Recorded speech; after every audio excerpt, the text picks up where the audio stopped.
ആകാശവാണി. നമസ്കാരം. വാർത്തകൾ വായിക്കുന്നത് സോഫിയ ഡാനിയൽ.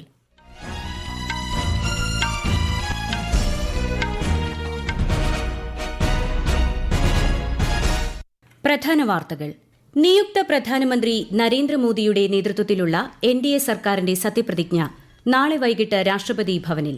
ചടങ്ങിൽ പങ്കെടുക്കാൻ ലോക നേതാക്കളും. ആന്ധ്രാപ്രദേശ് മുഖ്യമന്ത്രിയായി ടിഡിപി നേതാവ് എൻ ചന്ദ്രബാബു നായിഡു ബുധനാഴ്ച സത്യപ്രതിജ്ഞ ചെയ്യും. കേരളത്തിൽ ശക്തമായ മഴ തുടരുമെന്ന് കേന്ദ്ര കാലാവസ്ഥാ വകുപ്പ്. ഇന്ന് 4 ജില്ലകളിൽ ഓറഞ്ച് ജാഗ്രത. സമുദ്രത്തിനും കാലാവസ്ഥയ്ക്കും വേണ്ടി ഊർജിതമായി മുന്നേറണമെന്ന ആഹ്വാനവുമായി ഇന്ന് ലോക സമുദ്രദിനം. ഫ്രഞ്ച് ഓപ്പൺ ടെന്നീസ് വനിതാ സിംഗിൾസ് ഫൈനൽ ഇന്ന്. പുരുഷ സിംഗിൾസിൽ സ്പാനിഷ് താരം കാർലോസ് അൽക്കാരസ് ഫൈനലിൽ കടന്നു. വാർത്തകൾ വിശദമായി. നിയുക്ത പ്രധാനമന്ത്രി നരേന്ദ്രമോദിയുടെ നേതൃത്വത്തിലുള്ള സർക്കാരിന്റെ സത്യപ്രതിജ്ഞാ ചടങ്ങ് നാളെ രാഷ്ട്രപതി ഭവനിൽ നടക്കും.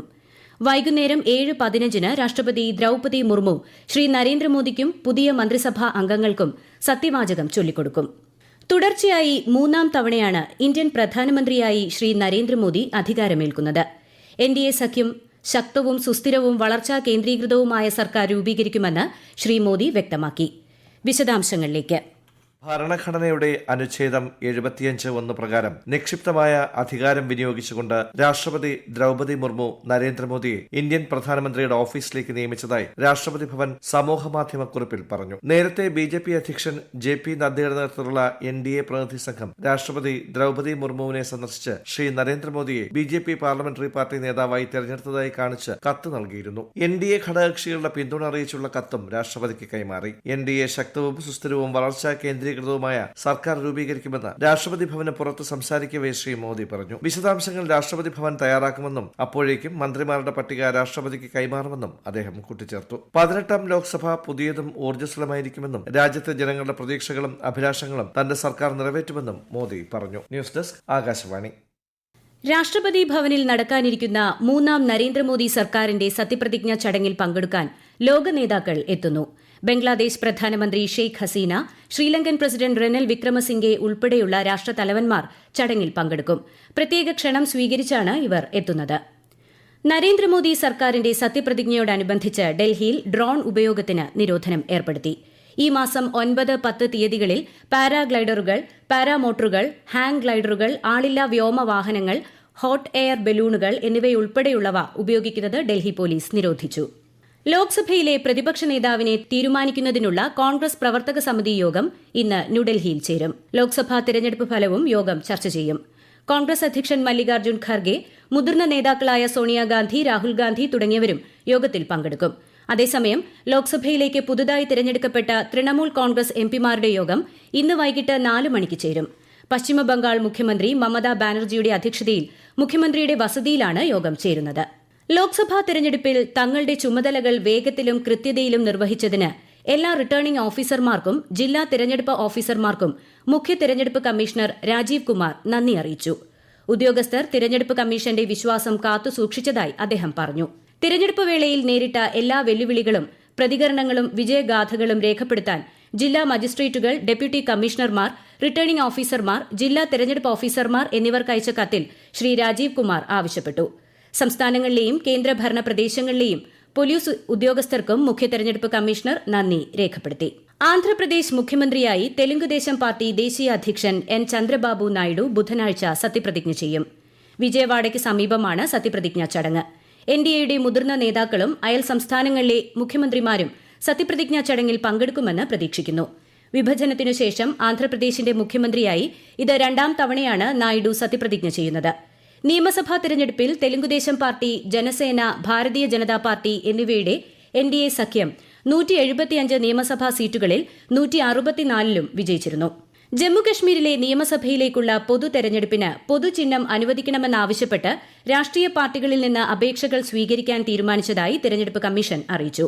സെപ്റ്റംബർ 30-നകം ജമ്മുകശ്മീരിൽ നിയമസഭാ തെരഞ്ഞെടുപ്പ് നടത്തണമെന്ന് കഴിഞ്ഞ ഡിസംബറിൽ സുപ്രീംകോടതി തെരഞ്ഞെടുപ്പ് സമിതിയോട് നിർദ്ദേശിച്ചിരുന്നു. അടിസ്ഥാന ബാങ്കിംഗ് നിരക്കുകളിൽ തുടർച്ചയായി 8ാം തവണയും മാറ്റം വരുത്താതെ reserve bank of India. Repo നിരക്ക് 6.5% നിലനിർത്താൻ ആർബിഐയുടെ ധനനയ അവലോകന സമിതി യോഗം തീരുമാനിച്ചു. SDF നിരക്ക് 6.25% തുടരും. മുൻ റെയിൽവേ മന്ത്രി ലാലു പ്രസാദ് യാദവും കുടുംബാംഗങ്ങളും ഉൾപ്പെട്ട തൊഴിൽ കുംഭകോണവുമായി ബന്ധപ്പെട്ട് CBI ഇന്നലെ അന്തിമ കുറ്റപത്രം സമർപ്പിച്ചു. കുറ്റപത്രം ജൂലൈ 6-ന് പ്രത്യേക കോടതി പരിഗണിക്കും.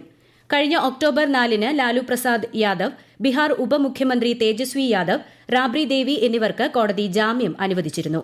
അതേസമയം മദ്യനയ കേസിൽ BRS നേതാവ് കെ കവിതയ്ക്കെതിരെ ഡൽഹി കോടതിയിൽ CBI അനുബന്ധ കുറ്റപത്രവും സമർപ്പിച്ചു. കേസ് ജൂലൈ 6-ന് പരിഗണിക്കാൻ മാറ്റി. ഛത്തീസ്ഗഡിലെ ബസ്തർ ഡിവിഷനിൽ ഇന്നലെ നടന്ന ഏറ്റുമുട്ടലിൽ 5 മാവോയിസ്റ്റുകൾ കൊല്ലപ്പെട്ടു. ഇവരുടെ മൃതദേഹങ്ങൾ സംഭവസ്ഥലത്ത് നിന്ന് കണ്ടെടുത്തു. നാരായൺപൂർ, ദന്തേവാഡ ജില്ലകളുടെ അതിർത്തിയിലാണ് ഏറ്റുമുട്ടലുണ്ടായതെന്ന് പോലീസ് ഉദ്യോഗസ്ഥർ പറഞ്ഞു. ഗൊബേൽ വനത്തിൽ മാവോയിസ്റ്റുകളുടെ സാന്നിധ്യമുണ്ടെന്ന് രഹസ്യവിവരം ലഭിച്ചതിനെ തുടർന്ന് ജില്ലാ റിസർവ് ഗാർഡിന്റെയും ITBP-യുടെയും സംയുക്ത സംഘം തിരച്ചിൽ നടത്തുകയായിരുന്നു. ഇതിനിടെയാണ് ഏറ്റുമുട്ടൽ ഉണ്ടായത്. ഏറ്റുമുട്ടലിൽ 3 DRG ജവാന്മാർക്ക് പരിക്കേറ്റു. ഈ വാർത്തകൾ ആകാശവാണിയിൽ നിന്ന്. ആകാശവാണി വാർത്തകളും വാർത്താധിഷ്ഠിത പരിപാടികളും all India radio news Thiruvananthapuram എന്ന യൂട്യൂബ് ചാനലിൽ ലഭ്യമാണ്. കൂടുതൽ വാർത്തകൾക്കായി @all India radio news Thiruvananthapuram എന്ന ഫേസ്ബുക്ക് പേജും @AER_News_TVM എന്ന എക്സ് ഹാൻഡിലും സന്ദർശിക്കാം. കേരളത്തിൽ സാമൂഹ്യക്ഷേമ പെൻഷൻ കുടിശ്ശിക അതിവേഗം കൊടുത്തു തീർക്കുമെന്ന് മുഖ്യമന്ത്രി പിണറായി വിജയൻ. സർക്കാർ ജീവനക്കാരുടെ ക്ഷാമബത്തയും പെൻഷൻകാരുടെ കുടിശ്ശികകളും ഉടൻ കൊടുത്തു തീർക്കാൻ കഴിയുമെന്നാണ് പ്രതീക്ഷയെന്നും അദ്ദേഹം പറഞ്ഞു. സംസ്ഥാന സർക്കാരിന്റെ പ്രോഗ്രസ് റിപ്പോർട്ട് പ്രകാശനം ചെയ്യുകയായിരുന്നു മുഖ്യമന്ത്രി.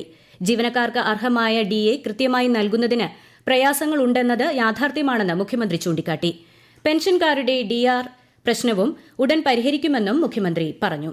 കേരളത്തിൽ ബലിപെരുന്നാൾ ജൂൺ 17-ന്. കോഴിക്കോട് കാപ്പാട് കടപ്പുറത്ത് ദുൽഹജ് മാസപ്പിറവി കണ്ടതിന്റെ അടിസ്ഥാനത്തിൽ ഇന്ന് ദുൽഹജ് 1-ഉം ജൂൺ 17 തിങ്കളാഴ്ച ബക്രീദുമായിരിക്കുമെന്ന് കോഴിക്കോട് ഖാസിമാരും മതപണ്ഡിതരും അറിയിച്ചു. കേരളത്തിൽ ശക്തമായ മഴ തുടരുമെന്ന് കേന്ദ്ര കാലാവസ്ഥാ വകുപ്പ് ഇന്ന് 4 ജില്ലകളിൽ ഓറഞ്ച് ജാഗ്രത പ്രഖ്യാപിച്ചു. കോഴിക്കോട്, വയനാട്, കണ്ണൂർ, കാസർഗോഡ് ജില്ലകളിലാണ് ഓറഞ്ച് ജാഗ്രത. ആലപ്പുഴ, ഇടുക്കി, എറണാകുളം, തൃശൂർ, പാലക്കാട്, മലപ്പുറം ജില്ലകളിൽ മഞ്ഞ ജാഗ്രതയുമാണ്. കേരള തീരത്തും തെക്കൻ തമിഴ്നാട് തീരത്തും ഇന്ന് രാത്രി വരെ കള്ളക്കടൽ പ്രതിഭാസത്തിനും ഉയർന്ന തിരമാലയ്ക്കും സാധ്യതയുണ്ട്. കേരള, കർണാടക, ലക്ഷദ്വീപ് തീരങ്ങളിൽ ഈ മാസം 11 വരെ മത്സ്യബന്ധനത്തിന് പോകരുതെന്നും നിർദ്ദേശമുണ്ട്. ഇന്ന് ലോക സമുദ്രദിനം. സമുദ്രത്തിനും കാലാവസ്ഥയ്ക്കും വേണ്ടിയുള്ള ഊർജിതമായ പ്രവർത്തനം എന്നതാണ് ഇത്തവണത്തെ പ്രമേയം. മനുഷ്യന്റെ കടന്നുകയറ്റങ്ങളിലൂടെ സമുദ്രത്തിലുണ്ടാകുന്ന വ്യതിയാനങ്ങളെക്കുറിച്ച് പൊതുജനങ്ങളിൽ അവബോധം വളർത്താനും സമുദ്ര സംരക്ഷണത്തിന് കൂട്ടായ്മകൾ രൂപീകരിക്കാനുമാണ് ദിനാചരണത്തിലൂടെ ഐക്യരാഷ്ട്ര സംഘടന ലക്ഷ്യമിടുന്നത്. ഫ്രഞ്ച് ഓപ്പൺ ടെന്നീസ് വനിതാ സിംഗിൾസ് ഫൈനൽ ഇന്ന്. 1-ാം സീഡ് പോളണ്ടിന്റെ ഇഗ സ്വിയാറ്റെക്കും ഇറ്റലിയുടെ ജാസ്മിൻ പൌളീനിയും ഏറ്റുമുട്ടും.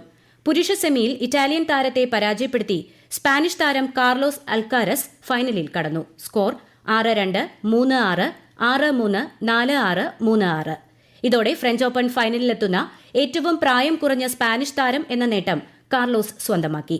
2020 ലോകകപ്പ് ക്രിക്കറ്റ് ഗ്രൂപ്പ് മത്സരത്തിൽ ഇന്നലെ നടന്ന മത്സരത്തിൽ കാനഡ 12 റൺസിന് അയർലൻഡിനെ പരാജയപ്പെടുത്തി. ആദ്യം ബാറ്റ് ചെയ്ത കാനഡ നിശ്ചിത ഓവറിൽ 7 വിക്കറ്റ് നഷ്ടത്തിൽ 137 റൺസ് എടുത്തു. മറുപടി ബാറ്റിംഗിൽ 7 വിക്കറ്റിൽ 125 റൺസ് എടുക്കാനേ ആയുള്ളൂ. ഇന്ന് 4 മത്സരങ്ങളാണ് ഉള്ളത്. ഇപ്പോൾ നടക്കുന്ന ആദ്യ മത്സരത്തിൽ ന്യൂസിലാൻഡിന് അഫ്ഗാനിസ്ഥാനെതിരെ 160 റൺസ് വിജയലക്ഷ്യം. 2-ാം മത്സരത്തിൽ ശ്രീലങ്ക ബംഗ്ലാദേശ് മത്സരം പുരോഗമിക്കുന്നു. രാത്രി 8 മണിക്ക് നടക്കുന്ന മത്സരത്തിൽ നെതർലാൻഡ്സ് ദക്ഷിണാഫ്രിക്കയെയും 10:30 നടക്കുന്ന മത്സരത്തിൽ ഇംഗ്ലണ്ട് ഓസ്ട്രേലിയയെയും നേരിടും. FIH ഹോക്കി പ്രീമിയർ ലീഗിൽ ഇന്ത്യൻ ടീം ഇന്ന് ജർമ്മനിയെ നേരിടും. നാളെ ആതിഥേയരായ ഗ്രേറ്റ് ബ്രിട്ടനുമായാണ് ഇന്ത്യയുടെ മത്സരം. നിലവിൽ പോയിന്റ് പട്ടികയിൽ 4-ാം സ്ഥാനത്താണ് ഇന്ത്യൻ പുരുഷ ടീം. 14 മത്സരങ്ങളിൽ നിന്ന് 24 പോയിന്റാണ് ഇന്ത്യയുടെ സമ്പാദ്യം. ഈ വർഷത്തെ അന്താരാഷ്ട്ര യോഗ ദിനാഘോഷങ്ങൾക്കുള്ള ഒരുക്കങ്ങൾ ആരംഭിച്ചു. കേന്ദ്ര വാർത്താവിതരണ പ്രക്ഷേപണ മന്ത്രാലയം, ആയുഷ് മന്ത്രാലയം തുടങ്ങിയവയിലെ മുതിർന്ന ഉദ്യോഗസ്ഥർ ദിനാചരണത്തിന്റെ പ്രചാരണ പരിപാടികൾ അവലോകനം ചെയ്തു. യോഗാഭ്യാസത്തിന്റെ നേട്ടങ്ങളെക്കുറിച്ചുള്ള പ്രചാരണത്തോടൊപ്പം കോമൺ യോഗ പോർട്ടൽ CYP-യെക്കുറിച്ച് അവബോധം സൃഷ്ടിക്കുന്നതിന് വിവിധ പരിപാടികൾ സംഘടിപ്പിക്കും. പ്രധാന വാർത്തകൾ വീണ്ടും.